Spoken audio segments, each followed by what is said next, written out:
Bonjour à tous et bienvenue sur ce nouvel épisode. Je m'appelle Guillaume Comagnac, directeur associé chez Tracteur, un studio de développement tech pour les entrepreneurs à l'origine de ce projet Open Startup. J'ai le plaisir de partager avec vous chaque semaine des conversations avec des entrepreneurs et plus largement avec des acteurs de l'écosystème startup. Aujourd'hui, c'est un épisode dédié à l'investissement en capital de risque. Vous l'avez peut-être déjà entendu sous le terme VC, Venture Capital en anglais. Pour aborder ce sujet, j'ai le plaisir de recevoir Mathieu Goudot, directeur de participation innovation au sein de IRDI Capital Investissement. Mathieu nous présente avec beaucoup de pédagogie le métier d'investisseur et lève le voile sur le processus de levée de fonds tout en partageant quelques bonnes pratiques et conseils pour les entrepreneurs. Je vous souhaite donc une bonne écoute de cet échange qui, j'espère, vous sera utile. Salut Mathieu. Bonjour Guillaume. Hyper enthousiaste à l'idée de débuter cet enregistrement avec toi. Avec ce podcast, je fais principalement des sessions d'échange avec des entrepreneurs, mais j'aborde aussi de temps en temps des thèmes spécifiques. Et c'est d'ailleurs des épisodes qui marchent plutôt bien. C'est le cas par exemple de celui sur les relations presse.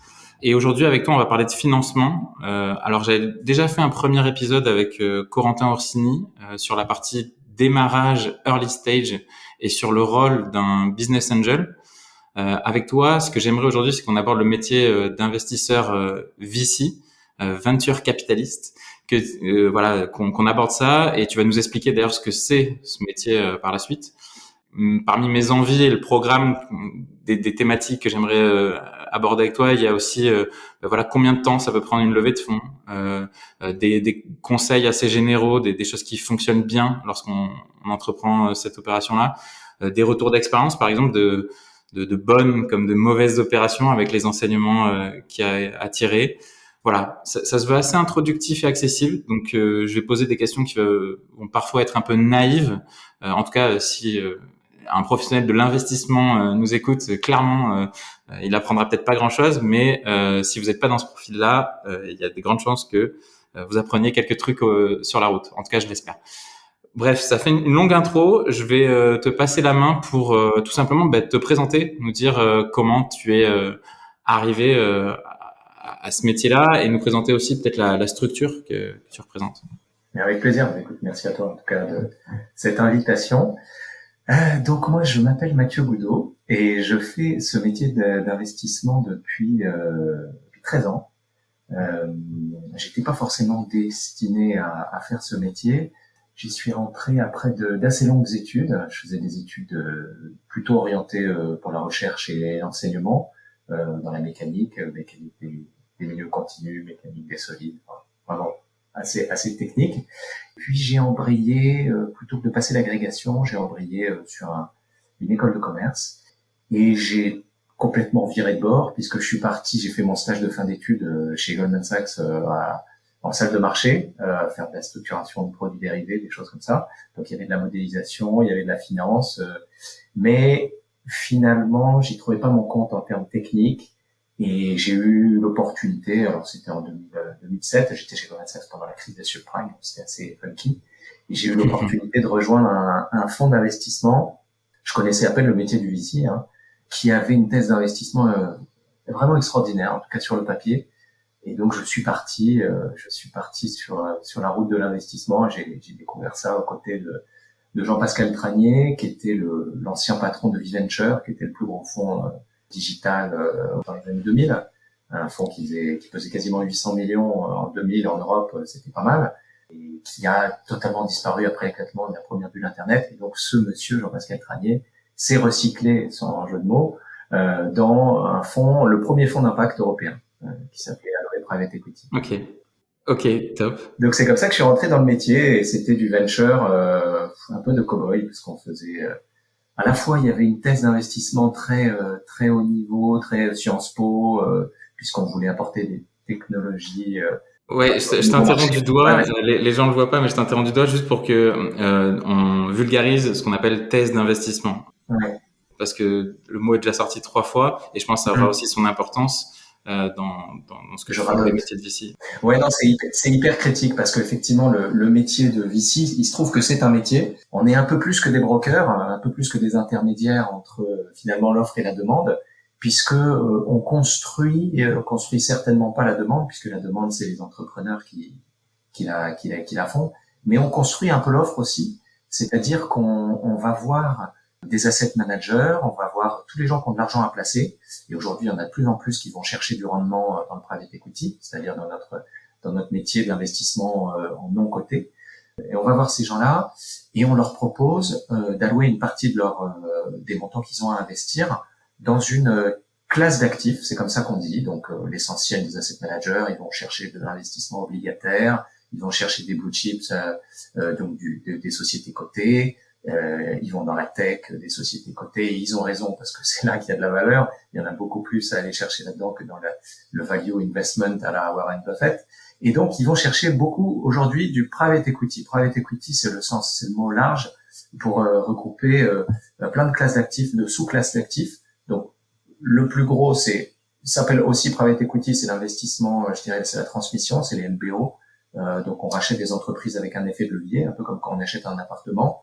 Les banques nous prêtent parce qu'ils ont une assurance qu'il y aura une rentabilité pour rembourser la dette. Un peu comme quand on achète un appartement, on sait qu'il a une valeur locative.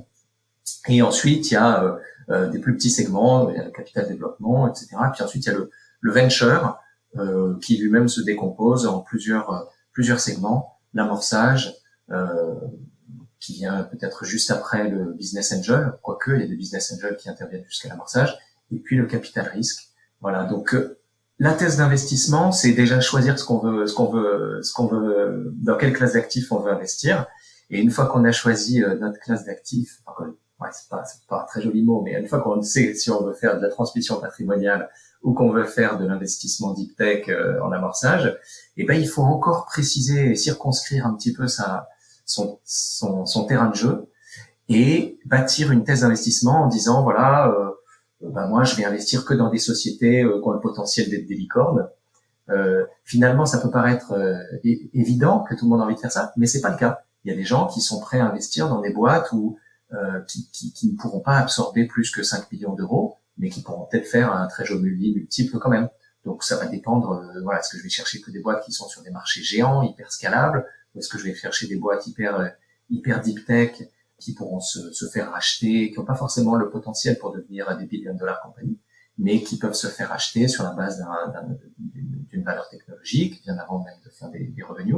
Et alors, donc, je disais, pour reprendre l'exemple de cette société qui m'a mis le pied à l'étrier dans le monde du venture capital, c'était Aloe Private Equity. Sa thèse d'investissement, c'était de faire du technotransfert entre l'Occident, si je puis dire, et je sais pas si ça s'appelait déjà les BRICS à l'époque, on était en 2007-2008, donc on voulait faire du recyclage dans des pays où c'était pas du nice to have, c'était soi-disant vraiment du must have. Donc l'Inde et la Chine démarraient très très fort, il y avait un besoin en ressources colossales, et donc on se disait faire de l'énergie renouvelable. On avait lancé, Aloe a lancé un des premiers et des plus gros groupes d'énergie renouvelable en Inde. On a fait pas mal d'investissements dans le recyclage en Chine.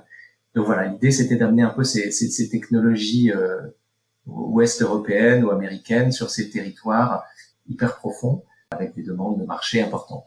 Et là où je disais que la thèse d'investissement était peut-être un petit peu trop Sciences Po, c'est que quand on fait une thèse d'investissement, il faut quand même pas faire trop compliqué. Quand on fait du cross-border, c'est-à-dire multinational, plus de la tech, plus des sujets de recyclage dont on sait aujourd'hui qu'ils sont très compliqués à gérer parce qu'il n'y a pas beaucoup de marge à se faire et que les prix sont très volatiles, etc. Plus une composante retournement, parce qu'on faisait du retournement, on faisait de l'investissement majoritaire. Bon, ça faisait une thèse d'investissement très bizarre. Et donc, en tout cas, j'ai appris le métier dans un environnement vraiment passionnant. Ok, top. Déjà, merci pour avoir dressé un peu le portrait et les fondations, nous avoir expliqué vraiment la différence et ces sous-ensembles qu'il y a dans le private equity. Et cette notion de thèse d'investissement, c'est vrai que c'est important aussi parce que pour un entrepreneur qui nous écouterait, en fonction de son marché, au final, quand il dit je vais aller chercher des fonds, ben, en fait, ça veut dire qu'il va pas aller taper à toutes les portes et à tous les fonds. C'est qu'il faut qu'il regarde lui aussi, qu'il fasse son boulot et de savoir en fonction de son business, est-ce que il fait de la deep tech, de la e-santé, du B2B SaaS, de l'impact. Et ben en fonction de son marché, il va pouvoir s'adresser à plus ou moins certains fonds qui seront sensibles à investir chez lui. Aujourd'hui, tu es chez Irdi Soridec, qui a plutôt une portée régionale, on va dire, parce que vous êtes sur le grand quart sud-ouest plus l'Occitanie, c'est ça? Explique-nous aujourd'hui ce que fait Irdi. Ouais, avec plaisir. Pour rebondir sur effectivement que Oui. les entrepreneurs doivent euh, chercher à bien comprendre quelle est la thèse d'investissement des fonds auxquels ils s'adressent, c'est vrai, mais la réalité c'est que c'est pas toujours facile parce que Okay. cet effort presque de marketing du fonds pour designer sa thèse d'investissement, ceux qui vont la percevoir le mieux, ce sont les investisseurs du fonds, parce que c'est auprès de ces investisseurs-là que le fonds s'est présenté, s'est brandé, a fait son marketing honnête, hein. Mais ensuite, vis-à-vis de l'extérieur, c'est pas toujours hyper facile à lire, et il est rare que les fonds, enfin, ils veulent avoir accès au deal flow le plus grand possible et pouvoir trier les opportunités. Donc, bien sûr, si je suis un fonds d'impact, je vais le mettre en avant.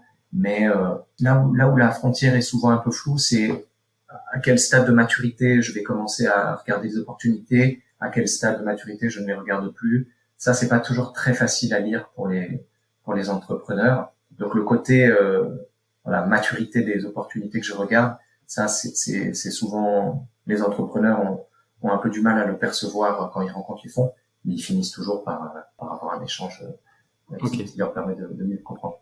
Ok, et juste avant que tu présentes ouais, Irdi, tu as introduit quand même là une notion, c'est que l'argent des fonds d'investissement, il pousse pas dans des arbres et il tombe pas du ciel. Les fonds d'investissement, eux aussi, doivent aller chercher des fonds auprès de ce qu'on appelle les LPs, les Limited Partners. Explique-nous juste un petit peu ça, et puis après, comme ça, on aura vraiment, je pense, le bon portrait. Ben exactement. Donc c'est aussi pour ça que c'est un métier l'investissement, c'est qu'il y a une partie comme les entrepreneurs, il y a une partie de levée de fonds. Effectivement, alors nous on a des rendez-vous peut-être un petit peu moins fréquents que les entrepreneurs quand ils sont en très forte croissance, ils vont lever des fonds tous les 3 ans ou tous les 2 3 ans. Nous c'est plutôt tous les 3 4 ans. Tous les 3 4 ans, ben on va voir nos investisseurs des fonds précédents, ou si on est un first time fund, et ben on va voir des investisseurs qu'on n'a jamais côtoyés auparavant, et on leur présente la thèse d'investissement que l'on veut adresser. Idéalement, il faut que ce soit nouveau, il faut qu'on ait des moyens pertinents pour adresser ce segment de marché, un réseau, une expérience passée, etc. Donc oui, on va voir ces asset managers, ces investisseurs institutionnels, ces entreprises. Il y a plein d'investisseurs potentiels dans ces fonds. Typiquement, aujourd'hui, il faut pas négliger la BPI, bien sûr, qui est market maker sur les investissements en direct et sur les investissements en indirect, en particulier sur le segment amorçage, où ils ont lancé le Fonds national d'amorçage, qui était une poche aujourd'hui, je sais plus combien ça fait, mais au départ ça faisait 400 millions, maintenant on va être plutôt à 800. Et ils abondent dans différents fonds qui se spécialisent de manière géographique ou bien de manière sectorielle. Donc les asset managers qu'on va voir, c'est la Banque publique d'investissement, c'est pourquoi pas les investisseurs régionaux, j'en dirai un mot sur IRDI, puisque les régions ont des prérogatives au niveau économique et peuvent investir des montants très importants. Il se trouve que certaines métropoles ont la capacité d'investissement. Voilà. Et la CDC aussi, la Banque des territoires, peut investir dans les fonds. Ensuite, il y a la typologie des acteurs privés. Donc, il y a les banques. Donc, la plupart des banques ont une activité de fonds de fonds. On a également des entreprises. Donc, les grands groupes investissent dans des fonds pour faire de l'open innovation, pour faire de la veille stratégique, pour faire de l'investissement financier, tout simplement, des placements de trésorerie. Il y a les ETI qui s'y mettent aussi pour les mêmes raisons. Et puis, il y a les business angels qui sont adressés parfois spécifiquement par une certaine catégorie de fonds, et puis sinon qui viennent compléter un tour de table, un peu comme dans l'investissement dans les startups finalement. Ok. Bon, parle-nous de Et alors, Irdi Capital Investissement, une société de gestion qui a 40 ans, le même âge que moi. Mais mais je ne suis pour rien à sa naissance. C'était un outil d'investissement régional qui s'est peu à peu rendu indépendant de la région qu'il avait constituée et qui est devenu une vraie société de gestion avec l'agrément AMF et avec la possibilité de gérer des fonds de tiers. C'est-à-dire ma société de gestion, dont moi je suis salarié et tout petit actionnaire, eh bien, a le mandat pour lever différents fonds. Et donc, ces fonds, comme on le disait, ont des thèses d'investissement différentes. Le dénominateur commun à tous nos fonds, c'est que ce sont des fonds régionaux. On investit exclusivement dans le Grand Quart Sud-Ouest, c'est-à-dire Nouvelle-Aquitaine, Occitanie. Nouvelle-Aquitaine, ça commence à La Rochelle, grosso modo, et ça finit à Biarritz, en passant, bien sûr, par Bordeaux, mais aussi Limoges, Poitiers, Bayonne, Pau, voilà, les principales, j'en oublie peut-être, pardon. Et ensuite, l'Occitanie, c'est Toulouse et Montpellier, les deux grandes villes, et ça va jusqu'à Nîmes. Voilà. Donc, on investit sur tout ce territoire, et ensuite, chacun de nos fonds a sa thèse d'investissement. Donc, d'abord, on peut catégoriser ça. On gère en tout 450 millions.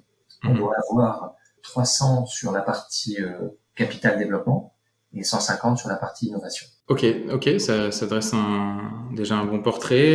Est-ce que je vais préciser des petites choses. On est basé. Si tu as envie de préciser, voilà, vas-y. D'accord.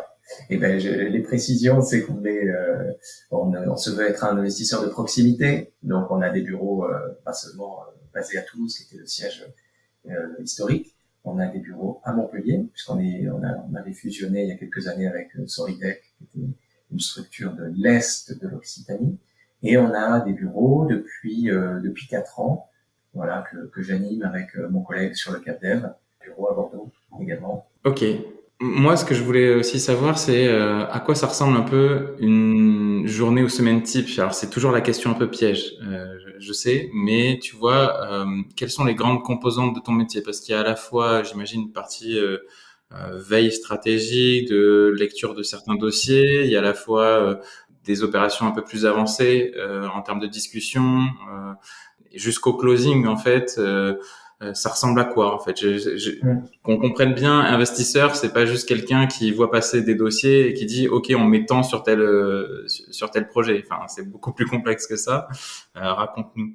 Eh ben, hélas ou heureusement, c'est pas que ça, puisque on a tout l'amont et tout l'aval à gérer, et qui sont tout aussi passionnants. Donc l'amont, c'est garder des relations de proximité avec nos investisseurs pour préparer les futures levées et puis pour les tenir informés de ce qu'on a fait avec leur argent.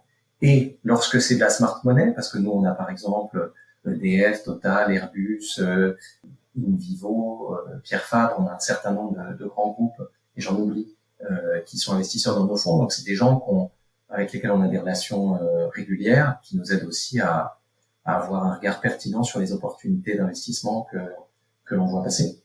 Donc ça, c'est vraiment l'amont de l'amont. Discuter avec nos VC, mais c'est aussi préparer l'avenir pour discuter avec nos LPs, et c'est aussi préparer l'avenir pour préparer les prochaines levées. Ça prend un petit peu de temps, puisqu'il y a une partie, je dirais, c'est pas de la paperasse, mais il faut préparer aussi des reportings.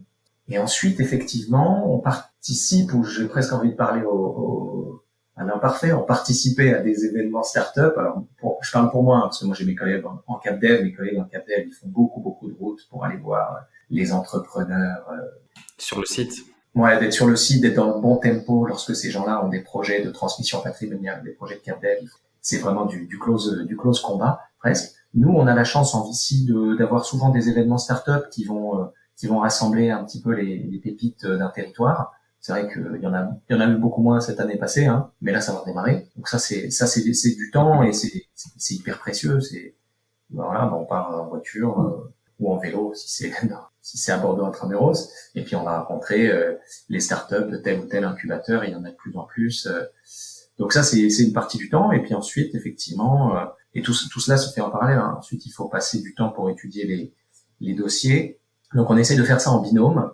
On a des réunions d'équipe une fois par semaine. Quasiment la journée du lundi est prise aux 2 tiers à des réunions d'équipe où on se présente les opportunités d'investissement qu'on a vu rentrer, celles sur lesquelles on passe du temps et on échange. Et donc il y a un gros travail d'interaction avec notre propre équipe. Les dossiers sont toujours le fruit d'une décision collective, et donc il est hyper important qu'on soit capable de convaincre en interne. Il y a pas mal de temps qu'on passe dans les réunions internes à se challenger mutuellement sur les dossiers d'investissement avant de passer à une moulinette un peu plus serrée, au mail un peu plus serré.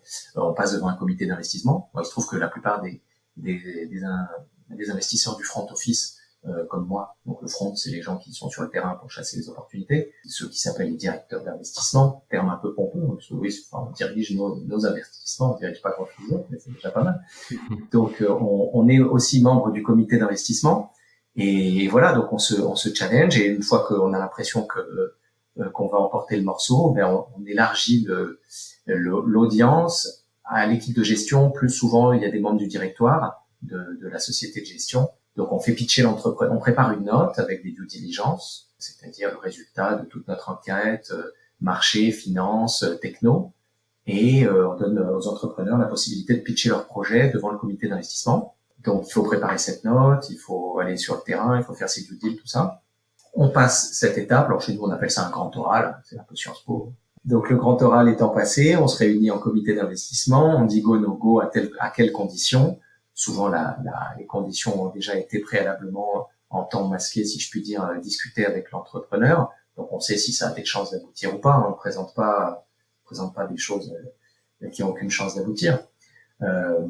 Et voilà. T'as un ratio quand même, excuse-moi de te couper, il y a un ratio qui existe, qui est connu. Est-ce que c'est un dossier sur deux à cette étape-là qui est accepté, ou c'est plus, c'est moins Alors, en tout, je pense qu'on doit faire moins de 5% des dossiers qu'on rencontre. On doit être à 3 à Ouais. 4, ce qui est plutôt un peu plus que les fonds, que la plupart des fonds. Je pense qu'on est... Bon, il se trouve, peut-être c'est parce qu'on a aussi un bon filtre dans notre CRM, donc on met pas les dossiers qui rentrent pas dans les fourches codines. Donc ça, c'est pour les dossiers qui arrivent au bout du bout. Mais sur la première étape, comité d'invest, quand on passe en comité d'invest chez nous, ouais, ça sent bon quand même. Ok. Peut-être plus d'un dossier sur deux. Et ensuite, il y a un dernier petit filtre. Alors, c'est un filtre un peu virtuel, mais disons qu'un dossier qui est passé un peu râler pâquerette en comité d'investissement et qui derrière serait saqué, si je puis dire, par notre comité consultatif, constitué exclusivement de représentants de nos investisseurs. Donc, on leur présente toujours les dossiers parce que il est possible qu'il y ait des synergies. Si c'est un dossier qui va installer des capteurs dans les logements sociaux, si on a un bailleur social à notre capital, au capital de notre fonds, ça peut être utile. Si c'est un dossier qui fait de la récupération de chaleur fatale et qu'on a EDF au capital avec sa filiale Dalkia, ça peut faire du sens aussi, voilà, que ces gens-là soient consultés.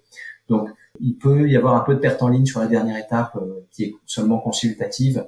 Normalement, ils sont pas décisionnaires. Donc, le gros, c'est le comité d'investissement. Je reviendrai peut-être plus en détail après sur la partie qui a l'air de prendre le plus de place, donc comité exécutif. Ah oui, En fait, je vais pas aller au bout. Oui, vas-y, je te laisse aller au bout, et puis après, j'aimerais bien que tu nous en dises plus sur quand tu dis on challenge. Et donc, j'aimerais bien savoir en détail, c'est quoi que vous challengez, tu vois, parce que c'est ce que doivent se demander aussi pas mal d'entrepreneurs. C'est mon projet, il va passer à cette fameuse moulinette, mais il y a quoi dans cette moulinette? Est-ce qu'on regarde le marché, les prévisions? Il y a toujours des BP financiers qui sont faits, mais on sait très bien que qui sont pas j'ai pas les regardés. stats. Voilà, il y en a beaucoup qui sont pas regardés, ou alors il y en a même parmi ceux qui sont regardés, il y en a certains qui sont totalement faux.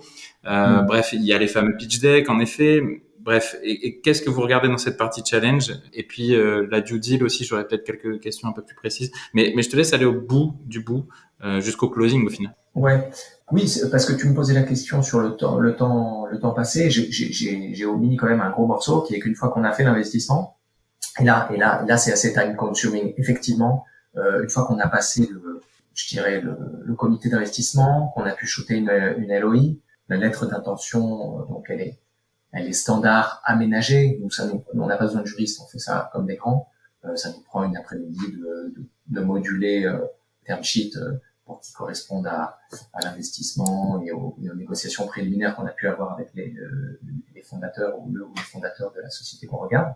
Et une fois que les allers-retours sur la term sheet et que si possible elle a été signée, c'est vrai qu'il va y avoir pas mal de temps passé, surtout si on est lead, donc si on est le plus gros investisseur et que c'est nous qui tenons la plume de la rédaction des actes et notamment de la LOI. Et ben comme on fait tous, je sais pas moi, 5 investissements par an, on a quasiment toujours un petit closing en cours. Et ça prend du temps. Voilà. Donc parfois, on voit passer des dossiers qu'on adore, mais on n'a juste pas la bande passante pour gérer l'investissement en cours, gérer le quotidien et aller à fond dans la due deal d'un nouveau dossier. Et le quotidien, c'est aussi gérer les participations, évidemment, dans lesquelles on a investi. Ça peut prendre du temps. Dans l'idéal, on se donne rendez-vous tous les trimestres pour faire un point business et faire état des bonnes nouvelles. Dans la réalité, il y a les entrepreneurs peuvent être amenés à nous solliciter, bon gré ou mal gré, pour des sujets entre ces comités stratégiques, tout simplement parce que ils ont envie d'échanger sur tel ou tel aspect de leur business et sur lequel ils estiment qu'on peut leur être d'une certaine ressource, ou bien parce que effectivement dans les pactes d'actionnaires, on prévoit d'avoir un droit de regard sur, admettons, l'utilisation des fonds. Voilà, si d'un seul coup ils veulent faire un gros investissement qui n'était pas au budget, c'est normal qu'on soit sollicité sur ces sujets-là. Donc le day-to-day, c'est aussi le suivi des participations. Et quand on commence à avoir plus d'une dizaine de participations, d'une douzaine de participations, ça peut faire du temps. Alors, Okay. en ce moment, c'est la période des AG, voilà, ça fait aussi du temps à passer. Voilà. Mais c'est vrai que le cœur du réacteur, c'est de faire des bons investissements, et donc c'est de faire des due deals efficaces. Ok. Et donc dans cette partie due deal, voilà, c'est ça. Ça fait une transition toute faite pour que tu enchaînes et que tu nous dises vraiment quelles sont les choses absolument essentielles que vous regardez durant cette période-là. Donc il y a en effet les chiffres, etc., les profils on dit souvent l'équipe, le marché, le produit. C'est un peu le triptyque incontournable. Est-ce qu'il y a d'autres choses? Quels outils vous utilisez? J'ai envie de savoir ça, moi. Oui, alors il y a le filtre aussi, on en parlait, il y a le filtre de la thèse d'investissement, c'est-à-dire on regarde aussi les dossiers à l'aune de est-ce qu'il y a à la fin des fins, on n'a pas juste oublié que la boîte elle n'était pas dans le bon département, qu'elle n'avait pas fait du chiffre d'affaires alors que notre fonds d'amorçage on avait dit qu'il ferait pas peu de chiffre d'affaires, le chiffre d'affaires récurrent, hein. Donc le chiffre d'affaires récurrent ça permet de vérifier qu'ils ont le bon âge, etc. Ça peut paraître des détails, mais parfois on s'enthousiasme sur un dossier et on vérifie pas ces choses-là immédiatement. Et ça peut être un peu dommage. Donc il y a ce filtre de la grille à cocher pour être éligible à tel ou tel fonds. Il y a le filtre de la construction du portefeuille aussi. C'est pas un examen d'aller voir un fonds. C'est pas non plus un concours. Il y a pas mal de choses qui sont vraiment extérieures, vraiment exogènes à l'entrepreneur. Il peut pas savoir à l'avance s'il rentre pile poil dans les critères du fonds. Et parfois, alors que c'est un très bon dossier, il va juste pas rentrer parce qu'il est ni amorçage, ni capital risque, il est pas dans le bon département. Ou bien, tout simplement, le fonds a déjà investi dans un dossier du même secteur et pour des raisons de diversification du portefeuille, il va préférer aller vers un autre secteur. Donc, voilà, il y a tout ce filtre-là qui est pas forcément hyper facile à lire et qui néanmoins va être assez déterminant, je dirais, pour, je vais pas dire écrémer, mais en tout cas pour faire une première sélection. Et ensuite, effectivement, je ne saurais pas mieux dire, les trois sujets, c'est le marché, le produit et l'équipe. Le marché, alors il y a des fonds, comme je le disais tout à l'heure, qui ne veulent investir que dans des sociétés qui ont le pouvoir et le potentiel de rembourser intégralement le portefeuille. Il y a d'autres fonds, et je pense que nous, fonds régional, on se donne encore la possibilité d'investir dans des jolies boîtes, mais qui ne seront pas des licornes. On pense qu'on va faire un beau multiple, mais qu'il n'y aura pas forcément la possibilité d'investir notre ticket maximum dans cette boîte-là et d'amener la boîte jusqu'à une dizaine de leur compagnie.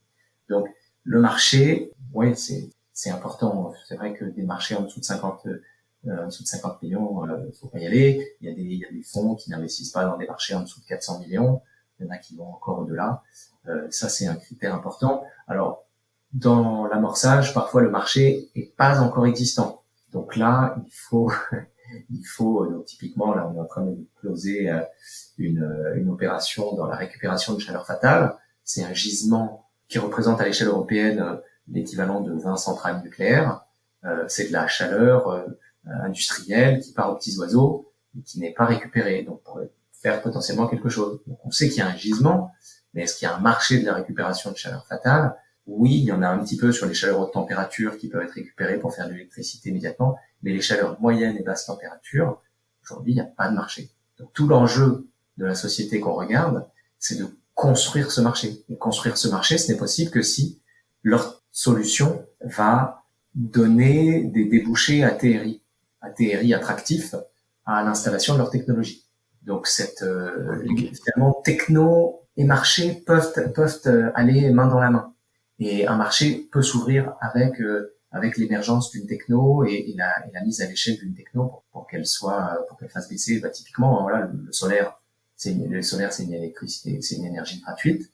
Le LCO, donc le coût moyen de l'exploitation d'une centrale solaire, comme vous le savez, comme tu le sais, il a été baissé je sais pas moi, de 20 ou de 50 fois, et sans doute encore plus si on part des premières analyses dans les années 70. Donc marché et techno vont de pair et c'est ce qui rend souvent les décisions d'investissement très challenging. Voilà, c'est ce qui fait le sel de nos débats dans les réunions d'investissement. Alors après pour l'équipe, il y a évidemment deux types d'équipes. Il y a les équipes qui sont business oriented. Évidemment, c'est un actif précieux d'avoir des gars qui aiment faire du business. Et puis il y a les équipes qui sont avant tout des techniciens. Il arrive que des fondateurs deep tech aient également la fibre entrepreneuriale, je dirais, mais on peut pas toujours le savoir à l'avance. Finalement, c'est assez rare de voir dans un même individu des compétences qui a priori sont pas hyper comparables, qui sont celles de rentrer très très loin dans le détail d'une science pour en extraire une technologie et la penser en tant que produit, et puis derrière gérer une boîte, aller chercher des clients, aller chercher les bons partenaires, les bons réseaux. Donc on aime bien les entreprises qui avec plusieurs fondateurs. Souvent la complémentarité paye. Je t'arrête juste sur cette partie équipe. J'aimerais savoir à quel point vous pouvez aller partiellement analyser un peu plus loin sur le profil même de l'entrepreneur. Alors oui, il y a les compétences et les soft skills qui dégagent, mais je pense que ça devrait pas être dit, mais tu vois, est-ce que si l'entrepreneur a déjà eu un ou deux fails de start-up ou d'entreprise auparavant, est-ce que ça joue dans votre décision? Est-ce que si, j'en sais rien moi, vous entendez au fil de l'eau qui vient de perdre sa maison ou j'en sais rien, ou de la vendre, donc il a un peu moins de patrimoine, ou alors qu'il a mis en jeu pour son entreprise. Tu vois ce que je veux dire? Est-ce que la sphère un peu plus privée peut un tout petit peu influencer aussi parfois les décisions? Oui, c'est sûr que l'historique de l'entrepreneur va beaucoup jouer. Hein. S'il a réussi des belles boîtes avant, c'est sûr que ça va pas jouer en sa défaveur. A contrario, c'est vrai que si on a eu une expérience négative avec lui par le passé, ça va pas jouer en sa faveur non. Okay. Parce que c'est vrai que voilà, les prises de décision en comité d'investissement, elles sont parfois un peu fragiles et je dirais pas que tout peut se jouer sur un coup de dé, mais voilà, si quelqu'un dans le comité d'investissement est mal luné, qu'il a dans son portefeuille ou dans son expérience rencontré l'entrepreneur ou même rencontré une boîte qui fait plus ou moins la même chose et qui n'a pas réussi, voilà, ça. Ce qu'on appelle le gut feeling un petit peu, c'est le fait de jouer aussi sur le ressenti au final, que c'est pas que des chiffres et des analyses d'Excel, c'est aussi une forme de ressenti que vous avez avec l'expérience accumulée au fil des années, au fil des investissements. Oui, et c'est moins vrai, je pense, pour celui qui porte le projet. Donc imaginons que ce soit moi qui regarde le dossier. Moi, je vais avoir un intuitu personnel fort avec l'entrepreneur et je vais être capable, du moins je vais prendre sur moi, de comprendre si l'éventuel échec qui a été vécu par l'entrepreneur, il en a tiré les fruits, ou bien c'est un gars qui est du genre à brûler ses vaisseaux et à faire n'importe quoi. C'est très très différent. En revanche, au sein de mon comité, Si quelqu'un part sur une mauvaise appréciation, ça peut être très dommageable parce que voilà, il peut y avoir un effet d'entraînement négatif. Donc oui, il y a une part de gut feeling qui est parfois, je dirais pas irrationnelle, mais en tout cas qui rentre en jeu de manière importante dans la décision. Donc à nous, porteurs du projet, porteurs de l'opportunité d'investissement, à nous d'essayer de rationaliser au maximum la prise de décision. Ok. Pour essayer de la décision se prenne sur des critères vraiment tangibles. Ok. Et dernier point, sur la partie produit. Alors justement, par essence, en startup, le produit, il est sur les phases d'amorçage, puis même globalement, la vie d'un produit, elle est jamais finie. C'est-à-dire, on peut toujours ajouter des nouvelles choses, des nouvelles fonctionnalités. Qu'est-ce que vous regardez sur le produit, sur le prototypage peut-être qui a été fait, sur la roadmap, la feuille de route présentée par l'entrepreneur, sur la tech aussi, tu vois. Ma question est pas totalement innocente, mais tu vois à quel point la technologie est in-house, faite avec ses propres développeurs, ou alors qu'il a délégué une partie aussi à un partenaire technique. Bref, sur cette partie globale produit, qu'est-ce que vous regardez qui est absolument aussi essentiel? Voilà, la réponse va être très différente si on est sur le fond deep tech ou si on est sur le fond risque. Sur le fond risque, on fait beaucoup de digital. Il faut que la partie tech, IT, soit en bonne phase d'appropriation et qu'on en soit plutôt à la réflexion sur le versionning du produit, les différentes fonctionnalités. Voilà, c'est cette roadmap produit dans je dirais, dans ses différentes features. Est-ce que le produit est analysé techniquement, tu vois? Est-ce qu'il y a des ingénieurs, des gens qui étaient développeurs par le passé, qui font partie aussi du fond, qui vont pouvoir peut-être regarder un peu plus dans le détail, je vais pas dire ligne de code par ligne de code, mais tu vois, qui vont aller un peu plus deep dans la partie produit? Alors, on n'a pas énormément de software très compliqué jusque-là. Ce serait plus sur les sujets IA où il faudrait qu'on aille éventuellement chercher des auditeurs externes pour bien voir des choses. Mais sur la partie voilà qu'on investit dans des plateformes, des SaaS, on vérifie bien sûr que le bac est solide et que la scalabilité est possible. Mais je dirais assez rapidement en discutant avec les product owners, si on voit que la roadmap produit est solide. Enfin, souvent tout se tient derrière Mhm. quand Ok. on a ce niveau de détail. Voilà. Et après, c'est très différent dans le fond d'amorçage deep tech. S'il y a une partie digitale, il n'y a aucun problème qu'elle soit sous-traitée, bien entendu. En revanche, sur le cœur du réacteur, il faut que ce soit in-house. Souvent il y a de la propriété intellectuelle. Souvent il y a des licences de brevets. On discute avec les SAT, bien souvent. Et ce qu'on va regarder, néanmoins, la roadmap, donc en medtech ou en pharma, on a une roadmap de marquage CE ou de marquage tant que dispositif médical. Il y a des roadmaps d'études cliniques, dont le phasing, le dimensionnement et l'analyse du coût vont être déterminantes dans notre prise de décision. Ok. Pour une boîte deep tech hardware, on peut investir au niveau d'une maquette de labo, préférablement au niveau d'un pilote. Alors la différence entre une maquette et un pilote, bon, c'est un peu du wording. Et on va financer, grosso modo, la boîte va être obligée de financer son démonstrateur. Donc démonstrateur, on commence à se rapprocher de l'échelle 1. Et là, ils vont financer ça avec de l'equity souvent. Malheureusement. Ok. Enfin, malheureusement, donc là, c'est la roadmap, ça va être le passage à l'échelle. Typiquement, ma boîte de récupération de choc fatal, ils ont commencé avec une maquette de quelques centaines de watts. Aujourd'hui, ils sont sur un pilote de 10 kilowatts. Et là, on a un gros tour de table en cours pour faire un démonstrateur d'un mégawatt. Là, bim, on peut commencer derrière à industrialiser, à baisser les coûts. Et on a une vraie réponse sur le ROI qu'on peut attendre de la solution. Ok. Sur Ok. l'amorçage, Bah, hyper intéressant. c'est pas facile. C'est pas facile à appréhender, mais bon, c'est pas facile à appréhender non plus en pharma et en santé. Mais c'est sûr que dans la partie audit, il y a un moment, on va interviewer des experts, ça on le fait comme des grands. Et éventuellement, si on a encore des questions, on peut imaginer que dans la partie des audits réglementaires, enfin des audits qu'on s'astreint à faire avant l'investissement, post-LOI donc, on puisse avoir un volet techno, voilà, pour valider ou un volet propriété intellectuelle, valider qu'il y aura une liberté d'exploitation de la technologie, valider que la technologie a un vrai potentiel de passage à l'échelle, des choses comme ça.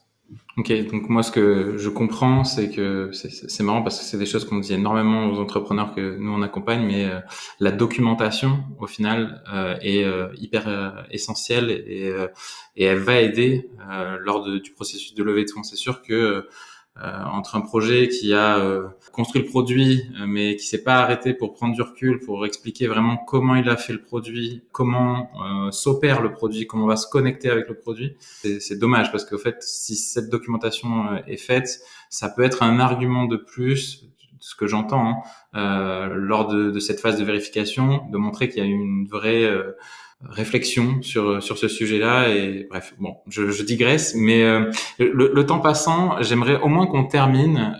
Et déjà, je te remercie pour tous ces éclairages très Je pratico-pratiques. rebondis juste, et Ouais, je rebondis vas-y. juste pour dire qu'effectivement, plus le temps passe, plus les bons entrepreneurs se trouvent être aussi des très bons pitchers. Donc c'est vrai que les bons, souvent ils sont bons partout, y compris dans le pitch et dans la présentation.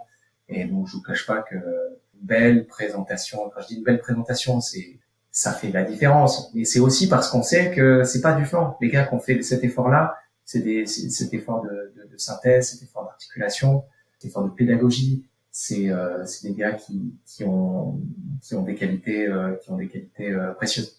Mhm. Des gars et quand tu dis des gars, c'est des gars et des femmes, hein, parce que je Ouais, précise, vous guys, investissez, voilà, c'est ça, guys, guys. guys, c'est mixte. Ouais. Ouais, bien sûr, on investit et d'ailleurs on est très, on est suivi de près par nos investisseurs pour traquer justement la diversité au sein de nos portefeuilles. Donc Mhm. aujourd'hui, c'est quelque chose qu'on documente systématiquement dans notre deal flow. S'il y a une femme cofondatrice, si le fondateur est une fondatrice, le pourcentage de femmes dans l'effectif global de la société, ça c'est des choses qu'on suit. Et bah, récemment, d'ailleurs notre première sortie sur le fonds risque, c'est une boîte portée par des femmes. Voilà, donc ça on était très contents. Et puis récemment, bah là, on vient d'annoncer Celizy, qui est une boîte de diagnostic médical révolutionnaire qui va capter les cellules tumorales circulantes dans le sang à partir d'un microcapteur qui peut être transporté sur le bras du patient. Comme il y a très très peu de cellules tumorales qui circulent, si on peut faire un truc portatif, ça permet de faire des diagnostics. Voilà, bon, bref. Donc Top. on a des femmes entrepreneurs, bien heureusement, et c'est quelque chose qu'on suit de près, évidemment, parce que l'université Ok. nous apporte. Et d'ailleurs, à l'IRDI, il y a une majorité de femmes, en tout cas au directoire, elles sont 2 sur 3, et dans le front office, elles doivent être en parité, et dans le bac, je crois que même qu'elles sont en majorité. Et la présidente du directoire, c'est Corinne Dagrin, c'est ça? Corinne Dacra, oui. Ben, qu'on salue. Je voulais qu'on termine avec deux histoires. Tu peux nous faire ça court, mais d'une belle success story avec peut-être qu'est-ce qui a fait que ça a été une success story. Je parle vraiment de l'opération. Je parle pas de l'après. Hein, je parle vraiment du processus d'investissement. Et à l'inverse, peut-être le plus gros fail que toi t'as connu, Iradi ou avant, hein, j'en sais rien, mais tu vois, un truc qui paraissait bien et finalement il y a eu quelque chose lors de la due deal par exemple qui a révélé que bah, finalement non, ça allait pas se faire et sur lequel tu as ressorti un apprentissage qui t'a servi et qui te sert encore. Mmh. Bah, sur le fail, on était allé jusqu'à l'investissement, donc c'est un vrai fail. Ok. Mais j'en avais investi donc dans le premier fonds dans lequel je travaillais. Moi, j'étais dans la boîte depuis 18 mois et on a décidé de... Donc, comme je vous l'ai dit, la thèse d'investissement était très complexe. On faisait du restructuring, du recyclage, du cross-border. Donc là, on était parti sur une usine de recyclage de papier. Le marché du papier recyclé avait tendance à prendre des parts de marché dans un environnement où le papier est en décroissance chronique. Ceci aurait pu suffire à fermer la page, parce qu'investir dans un sous-jacent en décroissance, en théorie, faut pas être plus royaliste que le roi, hein, même si on veut faire du clean tech, vaut mieux aller sur des sous-jacents en croissance, hein, sinon on va prendre des risques. Et donc là, on avait récupéré des actifs d'une société qui avait fait faillite 2 fois déjà, un grand groupe familial avec 10 usines qui avait été racheté par un fonds de retournement américain qui en avait repris que 5. Et nous, on avait décidé d'en reprendre qu'une seule qui disposait d'un actif magnifique, quasiment tout neuf, qui avait coûté 40 millions et qu'on reprenait quasiment pour 1 euro symbolique, de la part du tribunal de commerce de Grenoble. Et on n'avait pas carve-outé suffisamment l'opération et on avait quand même racheté aussi les 2 machines à papier. Parce que on s'était dit, on va pas investir dans un séchoir pour faire de la pâte à papier recyclée, on va faire du papier recyclé. Et l'histoire est magnifique et c'est sans doute pour ça que c'est aussi l'histoire la plus triste, c'est que on est passé de 0 à 40 millions de chiffre d'affaires en 18 mois, on est passé de 0 à 80 personnes en 18 mois. Et très rapidement, on s'est rendu compte que malgré la croissance du marché papier, le papier recyclé, c'était assez difficile à pénétrer. Et puis surtout, on s'est pris un effet ciseau sur le prix des matières premières incroyable. Alors on était juste après la crise de 2007, donc un peu comme aujourd'hui, après la crise qu'on connaît actuellement, il y a des booms sur le coût des matières premières, il y a des mouvements un peu erratiques sur le coût du transport de marchandises, sur les prix des matières premières, etc. Et donc le prix du vieux papier qui représentait, j'ai plus les chiffres exacts, mais mettons 20% du prix de revient de notre papier in fine, a doublé. Donc Okay. je vous laisse imaginer que le papier c'est pas un métier qui fait 40% d'EBITDA. Donc quand on prend plus 20% plus 20% du chiffre d'affaires en coût, ça fait un peu mal. Voilà, donc je pense qu'il y a des soft signals qu'on n'a pas voulu lire. Voilà, on a été un peu omnubilé, je pense, par la thèse d'investissement et par l'envie de raconter une belle histoire. Voilà. Raconter une belle histoire, c'est très important, mais c'est malheureusement pas toujours suffisant. Voilà. Mais des belles histoires sur les commodités, j'en ai connu aussi, puisqu'on est parti ce coup-ci avec Déméter, qui est un fonds d'impact aussi dans lequel j'ai travaillé pendant quelques années plus tard. Il se trouve que Déméter était également co-investisseur dans la société de papier recyclé. Donc bon, les erreurs sont, voilà, tout le monde a le droit de faire des erreurs.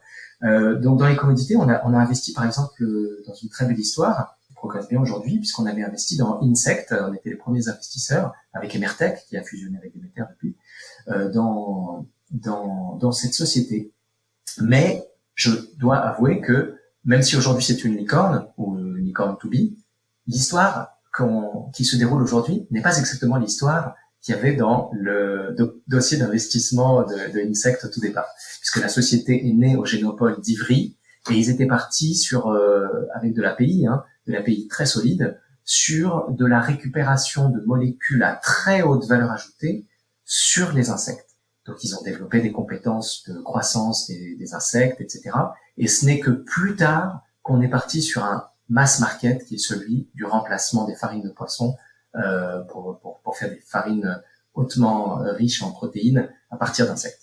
Oui, on repitch rapidement Insect, mais c'est ça, c'est de la culture et de l'élevage d'insectes qu'on transforme en farine pour notamment faire de la nourriture pour de l'élevage ou ce genre de choses, il me semble. Ouais, aquaculture, pet food, et demain alimentation humaine, puisque les réglementations sont en train de s'ouvrir. Voilà, c'est ça. Mais justement, ça, est-ce qu'il y a parfois des bets, des paris où il y a une opportunité immense, tu vois, par exemple, sur le côté insecte, c'est justement très parlant. C'est tu te dis, tiens, demain, on pourra probablement manger des insectes et donc une startup comme ça, ça va cartonner. Mais à l'époque, c'est pas régulé, c'est-à-dire que on n'a pas le droit, il y a pas la réglementation, il faut que ça soit requalifié. Donc là, il y a des paris. Les paris réglementaires, les fonds aiment pas trop ça, mais parfois, pour gagner gros, il faut miser gros. Et typiquement, Insect, il a fallu attendre le série C, l'annonce suite au lobbying d'Insect, qui était vraiment à la manœuvre sur ce sujet-là, l'annonce de l'autorisation au niveau européen des insectes pour l'alimentation en aquaculture. L'annonce a été faite la veille du closing du série C. Voilà.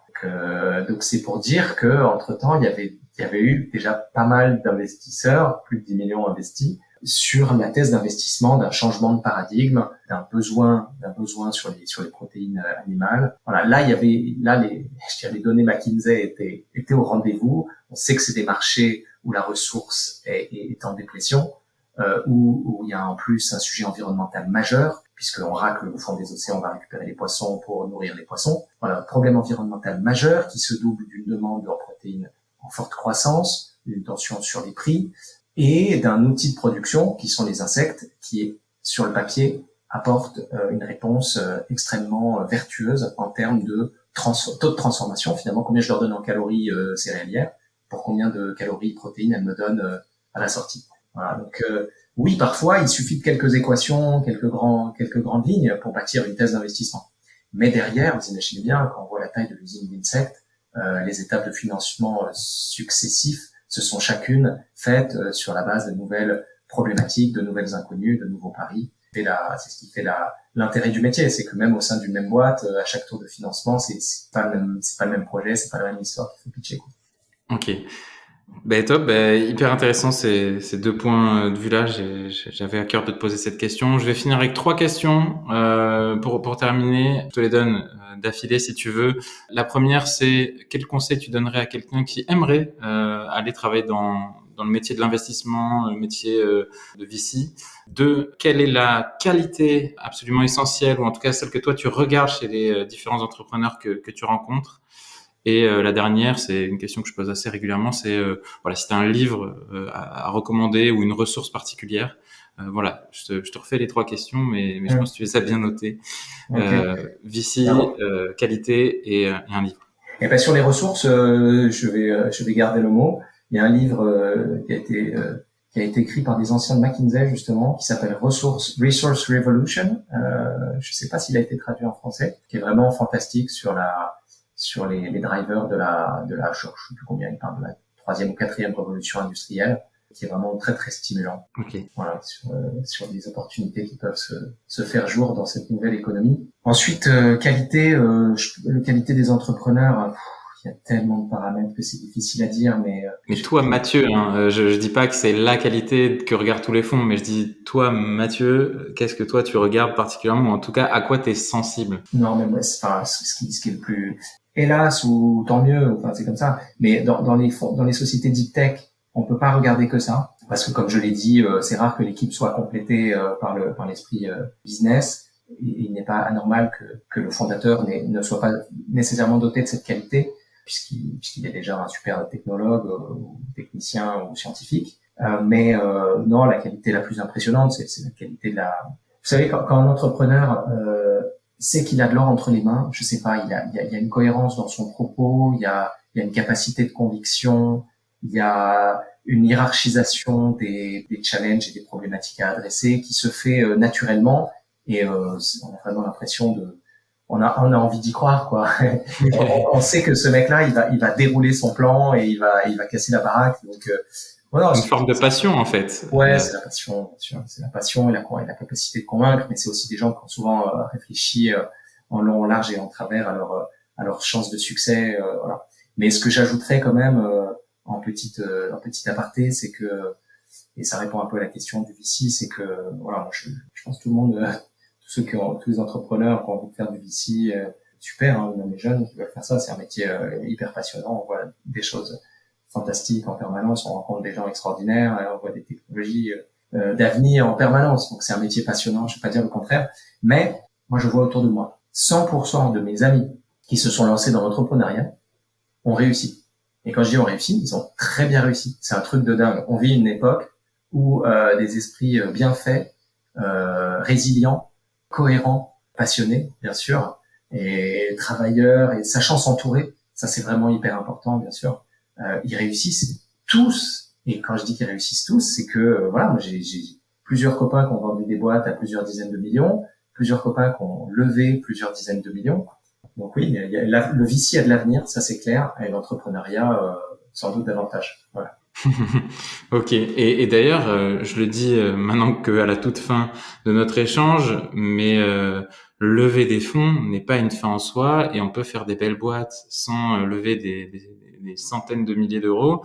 Voilà. Là, aujourd'hui, le propos était là-dessus, mais voilà, c'est pas une injonction à absolument aller lever des fonds. Je préférais le dire. Pour conclure, pour dire que c'était pas une apologie, en tout cas, je sais pas comment dire ça, où il faut absolument, quand on monte sa boîte, aller lever des fonds. La notion de timing, je me souviens de l'échange aussi avec Corentin Orsini, était très importante.